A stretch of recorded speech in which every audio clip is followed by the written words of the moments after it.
On August 6, 1945, Hiroshima was a city waking into a clear summer morning. But the ordinary routine hit a concrete tension. People below had returned after an all-clear, while a weapon no city had ever faced was already moving toward them. Streetcars moved, workers reported for shifts, students and mobilized schoolchildren were outside because the sky seemed safe. The question is not only what happened at 8:15 a.m., the harder question is how a modern war reached the point where one aircraft, one bomb, and one city could announce a new age of destruction. The summer of 1945 found Japan's strategic position collapsing. Its navy had been broken. Its cities had been burned by conventional air raids. Shipping shortages, blockade, hunger, and military defeat pressed inward, yet the war had not ended. Allied leaders expected that forcing surrender might still require invasion, more bombing, or a long blockade. At Potsdam, the demand was unconditional surrender. In secret, another option was moving from laboratory and test site to operational order. The Manhattan Project had built an atomic bomb, and after the Trinity test in New Mexico, the weapon was no longer theoretical. It could be used. That fact changed the choices before commanders and presidents, but it did not make those choices simple. The mission began far from Hiroshima, on Tinian in the Mariana Islands. Their enormous runways, maintenance crews, bomb-handling teams, whether officers, navigators, and B-29 air crews turned industrial war into procedure. The Enola Gay was prepared for a mission unlike any previous bombing run. The uranium weapon called Little Boy was loaded with special care. Weather aircraft went ahead because clear skies would decide the target. Before dawn, the crew lifted off across the Pacific. In the aircraft, the work was technical: altitude, timing, arming, navigation, formation, and escape maneuver.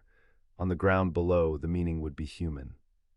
Hiroshima had military importance. It contained army headquarters, depots, communications, factories, and port connections. But it was also a civilian city of neighborhoods, bridges, hospitals, schools, temples, markets, and riverbanks. Its geography made the target legible from the air, a delta city divided by water channels with the aiming point near the center. Earlier that morning, an air raid warning had sounded and then cleared. Many people returned to ordinary movement because the sky seemed safe. That ordinary return is part of the tragedy. Catastrophe arrived not after a long visible battle, but after the all-clear. At 8:15 a.m., the bomb detonated above Hiroshima. First came the flash, heat and light so intense that surfaces changed instantly and people near the center were killed in a moment. Then came the blast wave, crushing buildings, driving glass and wood through rooms, and collapsing the fragile city across the delta. Fires began in many places at once. Smoke rose over streets where survivors could not understand what had happened. Clothing burned into skin, dust darkened the air. People moved toward water because water was the first hope the body could name. The rivers filled with the injured and dying. Hospitals were damaged. Doctors and nurses were killed or wounded. The city's capacity to rescue itself had been struck along with the city. For hours, information moved slowly. Communications were broken. Reports sounded impossible. Hiroshima had not simply suffered another incendiary raid. It had been hit by a weapon whose explosive force, heat, and radiation made older categories inadequate. In Washington, President Harry Truman announced that an atomic bomb had been used and presented it as a means to force Japan's surrender and avoid a devastating invasion.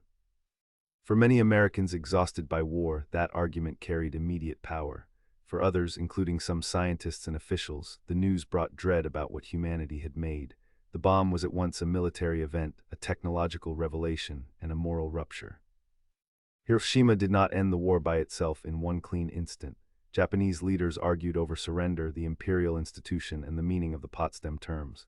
Nagasaki was bombed 3 days later. The Soviet Union entered the war against Japan, adding another shock to a collapsing strategic position. The emperor's intervention helped break the deadlock. Surrender followed. Ever since, historians have debated the weight of each factor: atomic bombing, Soviet entry, blockade, invasion fears, Japanese politics, and the momentum of total war. That debate matters because it resists a simple story. A decision can be militarily consequential and morally devastating at the same time. Survey teams after the surrender photographed ruins, measured blast effects, studied bridges and hospitals, and tried to understand radiation injuries. But records of damage could not hold the whole truth. Hibakusha, the survivors of the bombing, carried memories of thirst, burns, missing family members, black rain, illness, stigma, and the burden of living as evidence. Their testimony changed Hiroshima from a target name into a human warning. The preserved dome, the memorial ground, the peace bell, and annual rituals insist that the event is not only about strategy. It is about civilians inside decisions made at a distance. Hiroshima still matters on August 6th. It marks the first use of an atomic bomb in war. It helped bring the Second World War to its end, but it also opened the nuclear age with a city rather than a theory. Every later crisis involving nuclear weapons carries Hiroshima in the background, the knowledge that technology can make destruction faster than moral imagination can contain it. Hiroshima forces us to hold several truths together. Japan's war had been brutal. Allied leaders feared enormous losses. Surrender politics were complex. Civilians died in vast numbers, and the weapon created a permanent human responsibility. On one clear morning, war, science, command authority, and civilian life converged. The lesson is not finished.